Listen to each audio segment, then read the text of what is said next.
What's up? Oh, hold on. I don't need to play that right now, okay?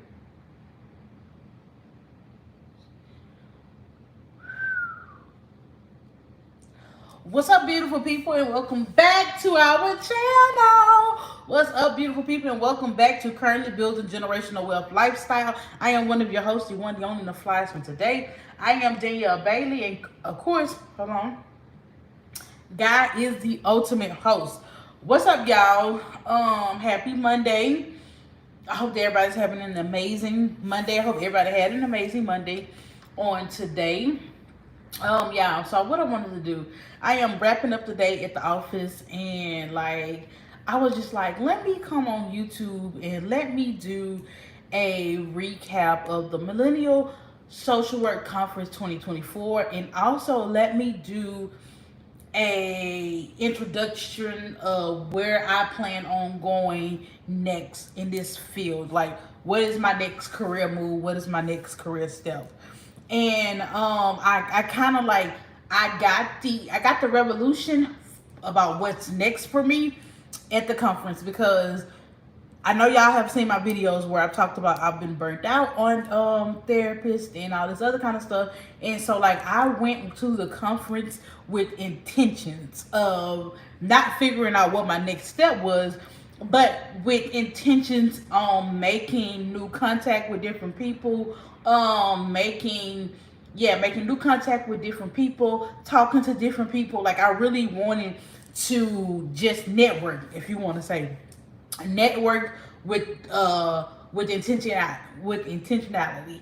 And so that's what I did. You know, the first day when I got down there, I kind of got overwhelmed. So it was a 2-day event. So let me tell y'all this about the Millennial Social Work Conference. So if y'all follow them on Instagram, if you've never heard of it, it is a 2-day conference, and it's on a Friday and a Saturday, and it's usually the first weekend of March. So it kicks off the conference kicks off Social Work Month, right? And so it's usually on the first Friday and Saturday of March, right?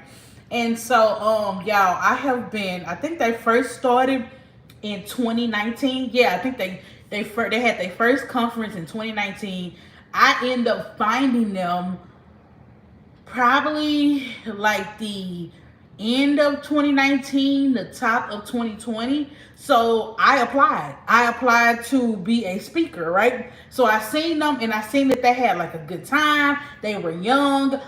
They were young social workers, the millennials. Okay, so I was like, I think I'm gonna apply.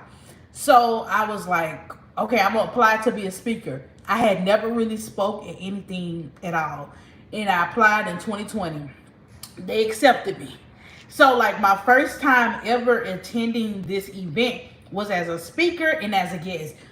Y'all, when I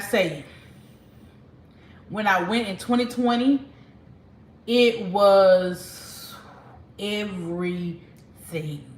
I had never seen so many. Mind y'all, the conference take place in Atlanta. So this was my first time traveling out of state for a conference. This was my first time being around social work. Like I had never experienced. I've been to like the local, state, national, the NASW conference, but I had never been to a conference dedicated to millennials. And when I went there, I was just like, it was everything that I needed it to be. And so young social workers, it was social workers that was sitting up there saying that they were making 6 figures. Oh snap, I caught you live. Hey ma'am. And so yes, I met Miss is it Bianca? I met Miss Bianca at the conference too as well.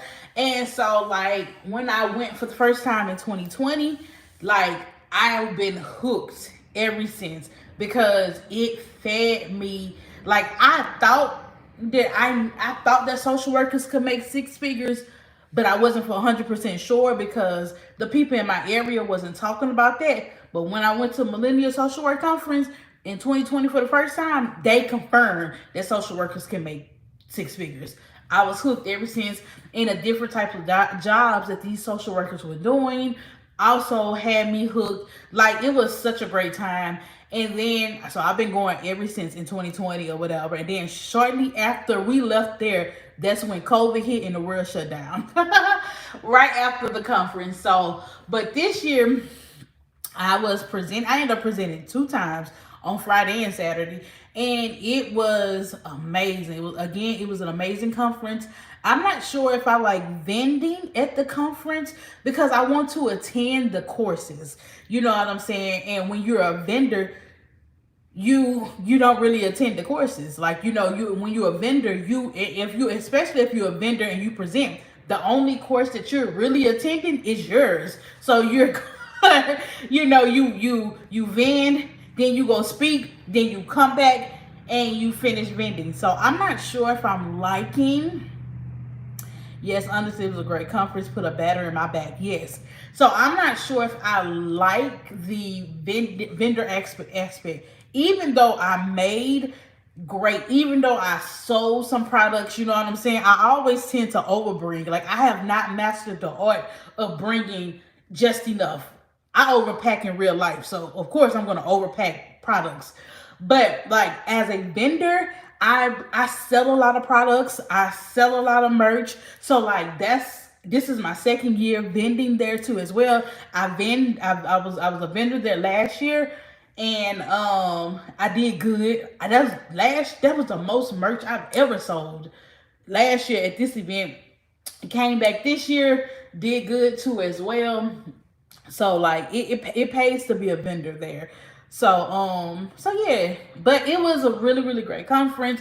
I met some people. So y'all, here's what I came to the conclusion of at that conference. So I was talking to, and I want to say this, the Millennial Social Work Conference, it's like everybody is, especially if you've been there a couple of times, it's like your family.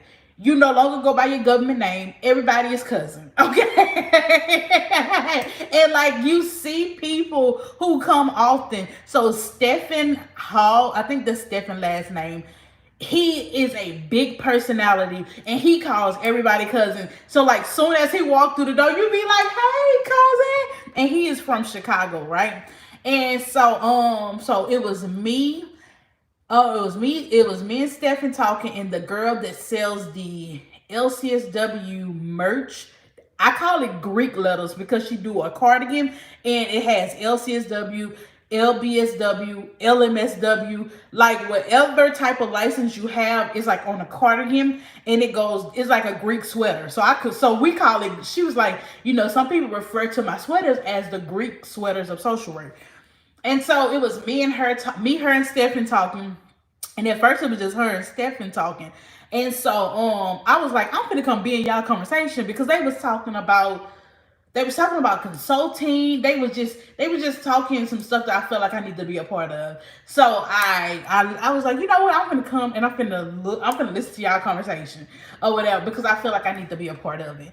And so as we were talking, and Stephen was talking about the things, his job, like he had got a new job, he was working from home, and like he was doing research. Like, this is another thing that this conference opened your mind up to. It opened up your mind to the different types of jobs that are out there in the social work field and stuff like that. So Stephen was like, he was telling us about his new job. And I want to say this because being from the South, like, we don't have many social work jobs that's like elevated in upper management. We don't have many social work jobs that are in like macro level social workers. Being here in Louisiana, I feel like we're very limited to different type of jobs that we can have.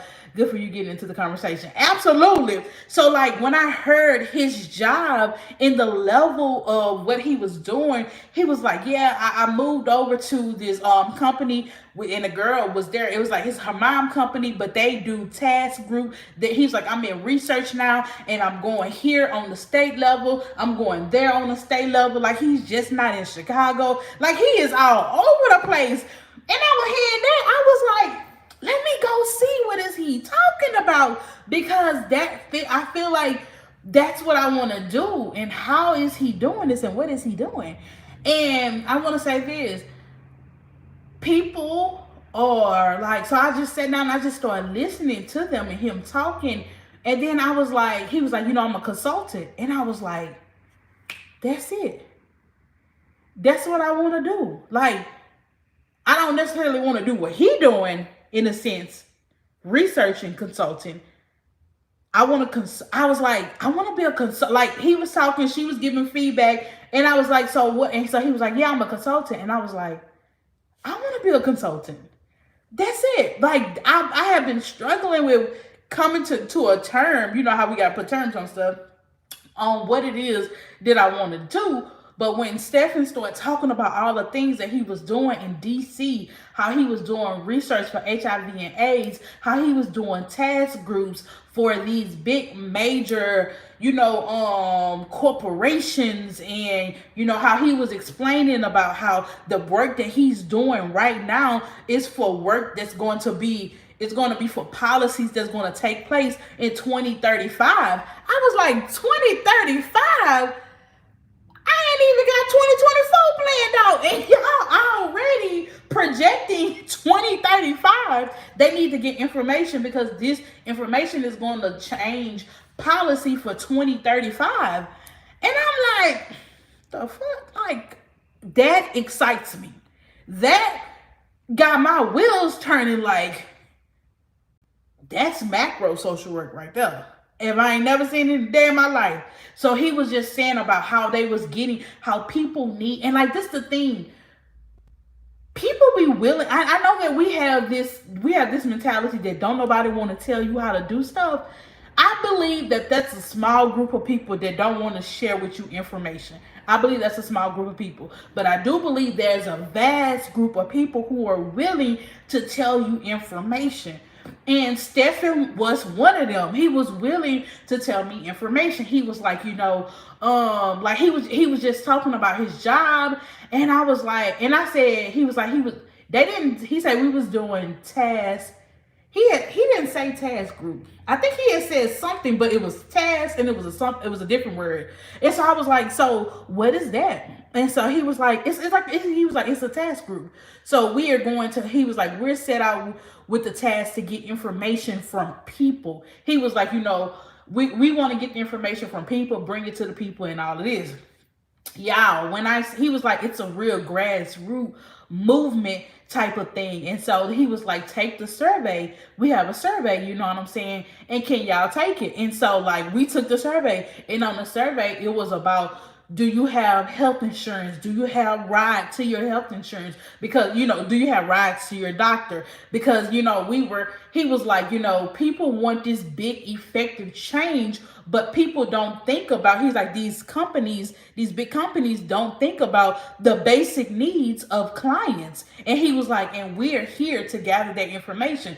He was like, you can get these clients this great insurance, but do they have a ride there? Do they have, do they have food? Do they have this? He was like, the basic need of a client.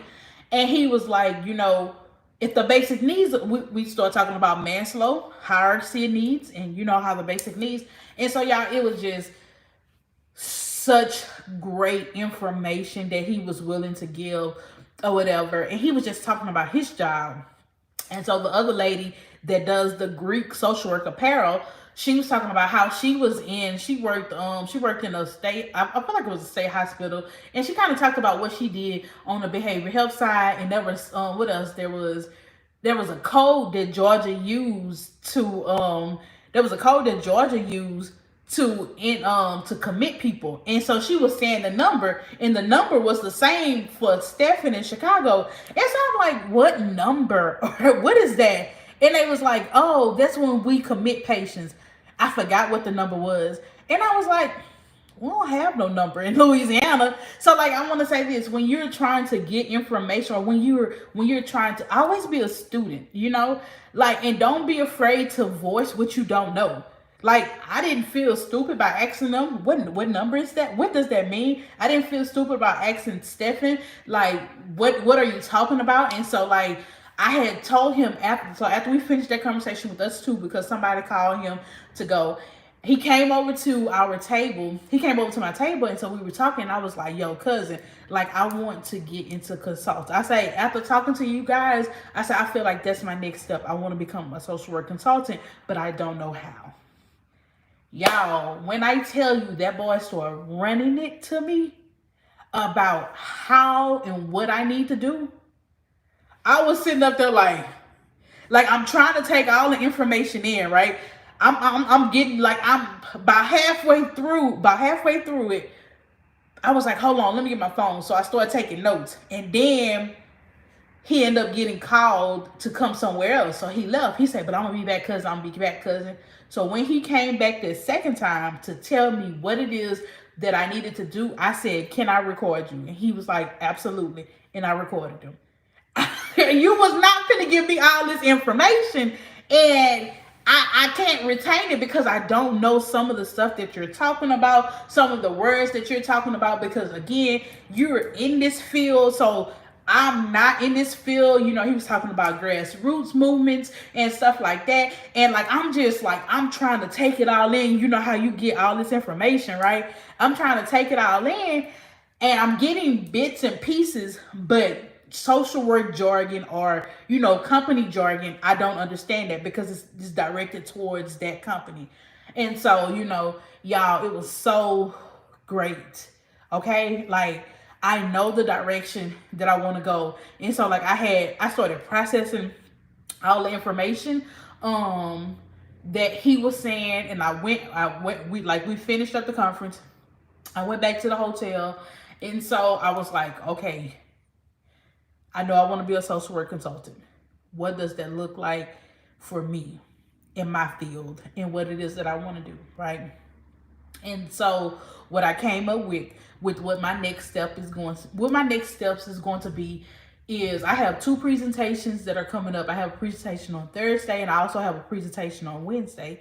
And I remember telling Stephanie, I was like, yo, I got a presentation next Wednesday at this coalition on the 20th. I said I got a presentation on the 20th at this coalition meeting and stuff like that. And so he would start giving me like tips on what to say.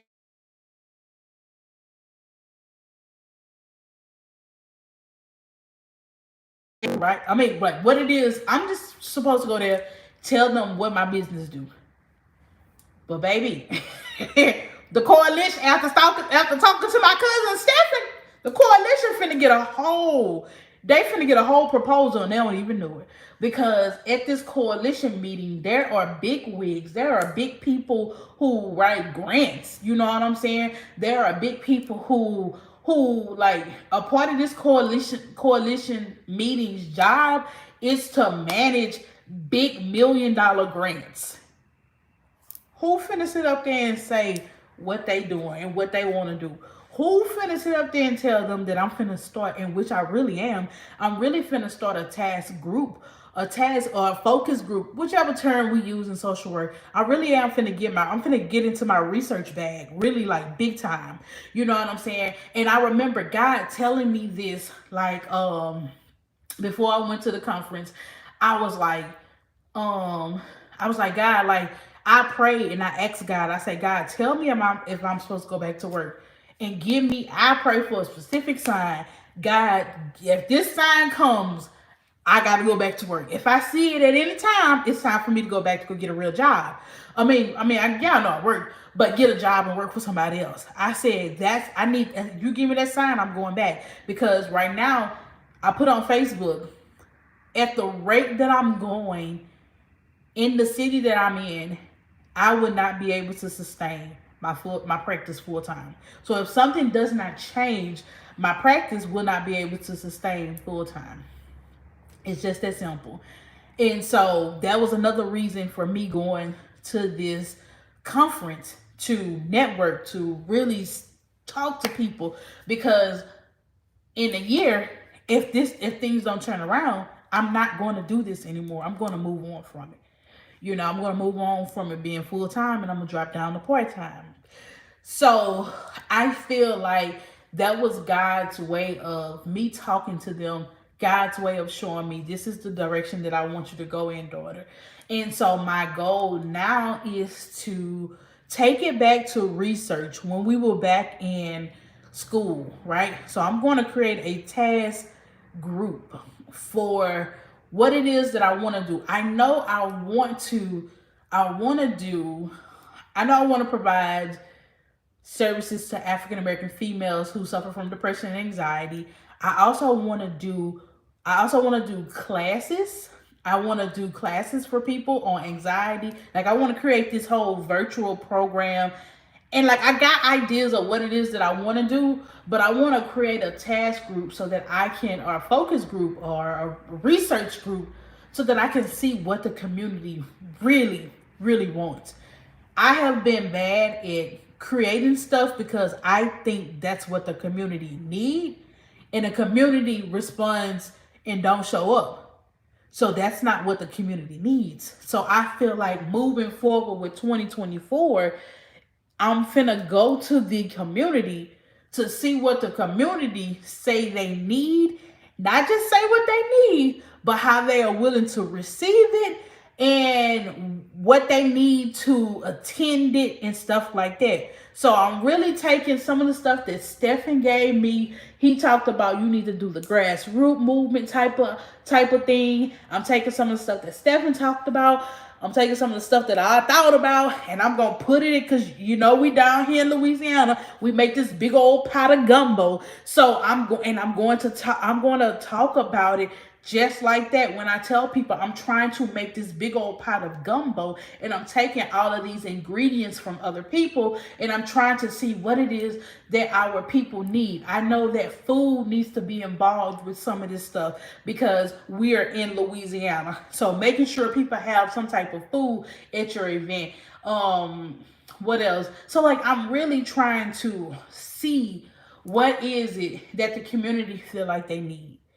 And so this is going to be when I go do the little proposal, do the little speech at the coalition meeting. I'm going to tell them, and this is how Stephen told me to say it a little bit or whatever. I'm going to tell them what I do as a therapist. I work with this, and this. And then towards the end, I'm going to tell them, and I'm also starting a task group, whichever term I decide to use. I'm going to start a task group to try to figure out what it is that our people in our community say that they need, and how they, what they need, how they feel like they can receive it. And I'm going to really and truly start this task group to gather data and information, and I'm going to look into their mission statements. And so I'm going to use some of their mission statement verbiage and all that other kind of great stuff. And then I'm going to then ask them if they know of any funding, if they want to fund some of this stuff, and all that other kind of stuff. And I'm gonna do a pitch. That's what I'm gonna do. And then at least, and if whether somebody wants to fund it, whether somebody wants to be involved in it, or either whether they allow me access to some of their clients, like whatever it is that they're willing to give, at least I done put it out there of the things that I'm trying to do with 2024. The group know that I provide, that I don't provide traditional therapy services. They do know that much. Like, I mean, not necessarily traditional. I do traditional therapy services in the sense, but I said this at the conference to the classes that I was working with. I said, y'all need to allow culture to influence your practice. And so they know that I allow culture to influence my practice. And when I say culture to influence your practice, what do African American females love to do? That's what I work with. I work with African American females a lot. What do they love to do? They love brunch. They love hookahs. They love mimosas. So, of course, I'm going to have a brunch theme type of event. And I'm going to then have group therapy because I'll steer the conversation. So that right there, culture, brunch, mimosas. I probably won't do liquor or whatever. I won't do the mimosas, but we can have the brunch. We can get cute. We can have a DJ. We can have a photo booth where people can take pictures and stuff like that. Like, we can have all of what culture says culture and have out here. We can do that. But then I get up and I talk and I give them different type of coping skills that they can take on with them. And boom, we just had a big group therapy session. It just doesn't look like the 10 chairs in a circle, white walls. It doesn't look like that because I allow culture to influence what I'm doing, to make it more manageable for people, to make people feel like they're not in therapy, to make people feel good. I've actually done this before, so I know that it works or whatever. So I'm going to talk about, when I do my presentation, I'm going to talk about that too. I've done it before and I know that it works. But if I had somebody to fund it, I need a funder. If I had somebody to fund this, that means that I can allow that anybody can come. Instead of, and when I did it the first time, when I did Brunch and Diaries, people paid $40 to get in, but because it was such an elaborate event, I lost money. Even though people did pay, but I had a DJ, the building, the food. We had brunch food. We also had a 360 booth. So all of that, it just wasn't like I was trying to get people there. And so I end up taking a loss out of that. So if I can get somebody to fund that, big time. And grants do pay for food. Grants, I feel like a grant would pay for a DJ. I feel like grants would pay for entertainment. And I know that they'll pay for a building. Rental space. I know that they'll pay for equipment. So all of these different types of things. I know the only thing that grant won't do is pay for alcohol. We know grants don't do that. But renting the building, food, and I feel like that they'll pay for the entertainment of the DJ and the 360 booth. I really do feel like they'll pay for that. You can do marketing. That's what they'll fall up under, marketing. Marketing material. Because with the 360 booth, you can put like the event name on the what is it? Like when you do with the 360 booth, like they got a frame when you download your video. So yeah, those are my ideas. And I want to do stuff like that. And I want somebody to fund it. And I feel like somebody will fund it. I feel like people will fund it. So I just don't know how yet. So that's where I'm at. I want to be a consultant.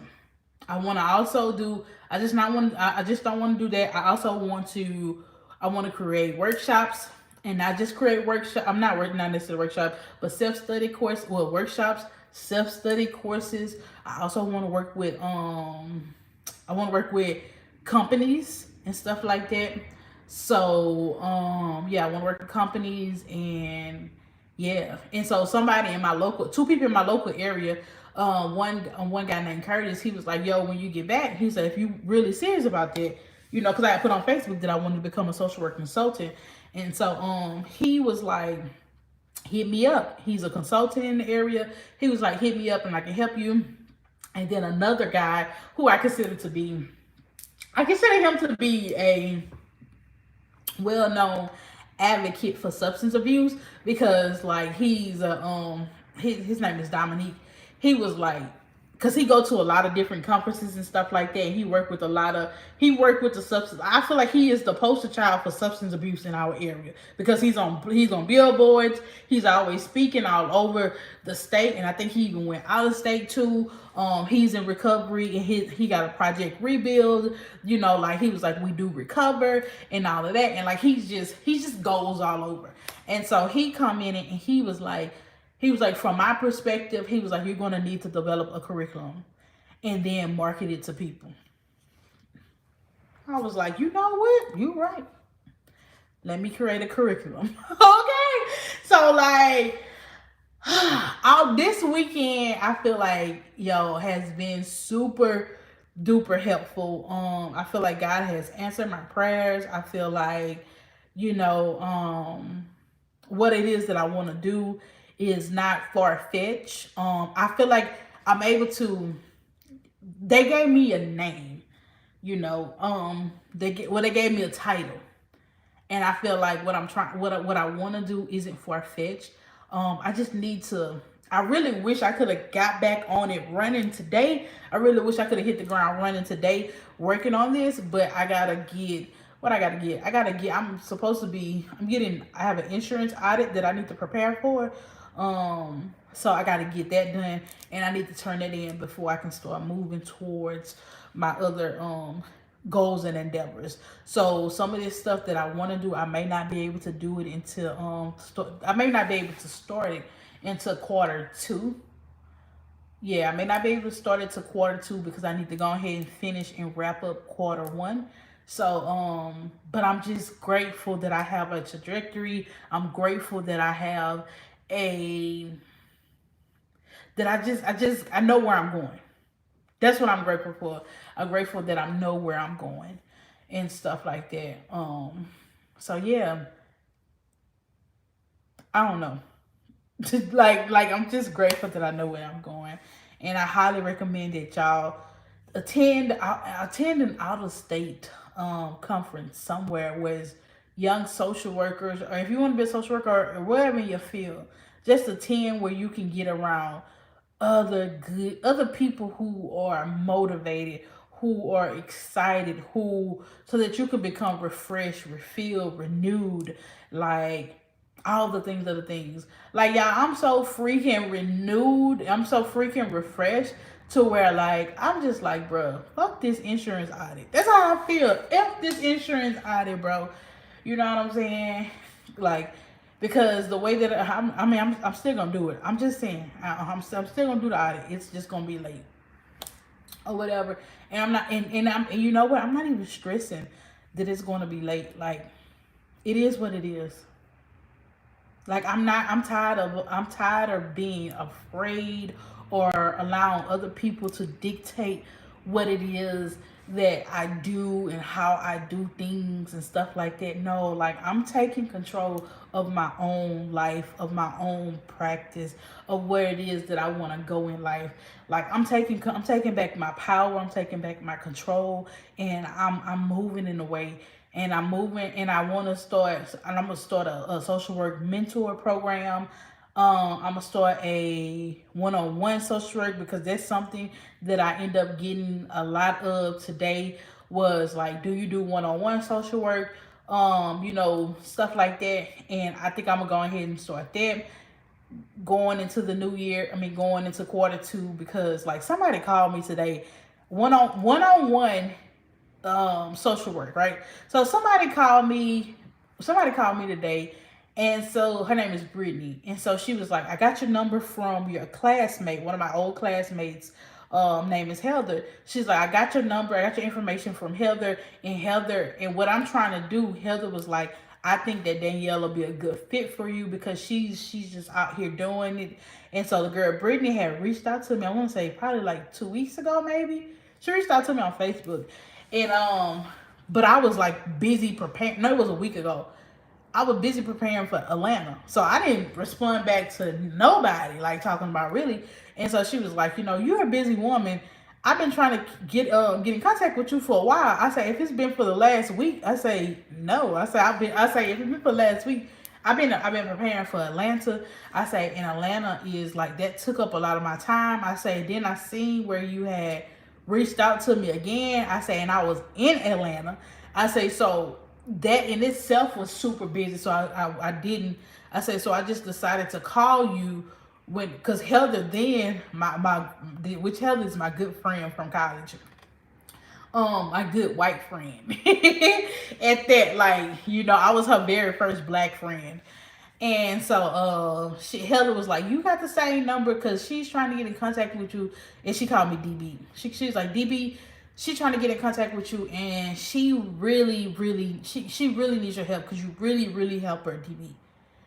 And only because of Heather. Only Heather calling me DB is what really made me reach out to her. So I was like, okay, I gave her. I said, yeah, I got the same number. So I ended up just because the girl had gave me her number. I ended up calling her myself. And so I was like, she didn't pick up, so I left a message. So she called me back, and y'all, why me and her talking? She's actually a social worker, and she want to do a brunch.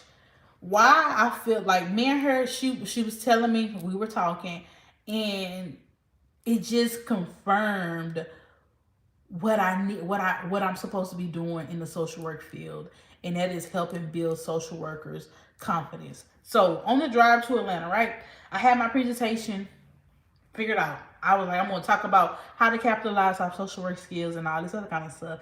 And so on our way down there, I have gotten into the habit of researching and listening to professional athletes and their stories because I don't know, because I watched Deion Sanders and his whole, I believe that got me in the chokehold right now. So I just watch professional athletes now too as well, other ones, because I feel like they have something. I want to know, how did you get to where you are?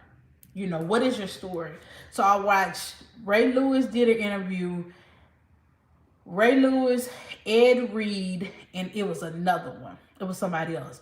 3 interviews that I had watched on my way to Atlanta. And one thing that they all talked about was confidence. And as I'm driving, God was like, talk about that. And I'm like, my boy, I already got this presentation together. I'm not finna, I don't have time to add confidence to the presentation. And he was like, no, I want you to talk about confidence. And I was like, okay. And so then the meme, I remember the video of Deion Sanders talking about, don't allow my confidence to offend you. And so when I told God, okay, I'll talk about confidence, he began to give me downloads about, social workers and how he has given them he has given them tools, how he has given them ideas, how he has given them all of this, but they lack confidence and they don't do it. Like you have so many birth babies, if you want to call it in the sense that you haven't birthed yet because you lack confidence. So God was like, speak to that confidence part and then talk about how to capitalize off your social work skills. And I remember like me and God having this conversation, and I was just like, yo, like I've helped a lot of people. A lot of people have taken my courses. Well, I'm not gonna say a lot of people have taken my courses, but the people that has taken my courses, like they take the course, they be confident, they be excited. I said, as soon as the course over, they go back to being scared. And they don't publish whatever it is that they were supposed to do. And God was like, because you won't talk about confidence. And I was just like, that's it. So I talked about confidence. And so I talked about confidence at the conference. Then the girl that called me, that my friend wanted me to talk to, it was the same thing that I talked about at the conference. I said, you lack confidence. That's why you're not doing. That's why you're not moving.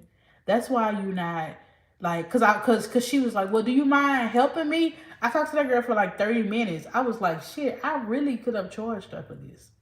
Like I really, you know what I'm saying? She was like, this is my first event. I don't know what necessarily that I need to do. So I'm giving her, I'm like, you need to do this, you need to do this, you need to do that, Like I was like, go live on social media, talk about your event on social media. She was like, I can't do live, I can't do this, I can't talk to people, I can't do.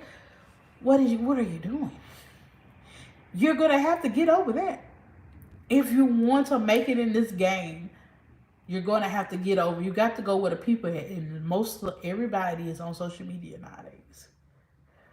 And so we kind of talked about, I say, you should have been in my presentation this past weekend. She's like, what you mean? I say, you lack confidence.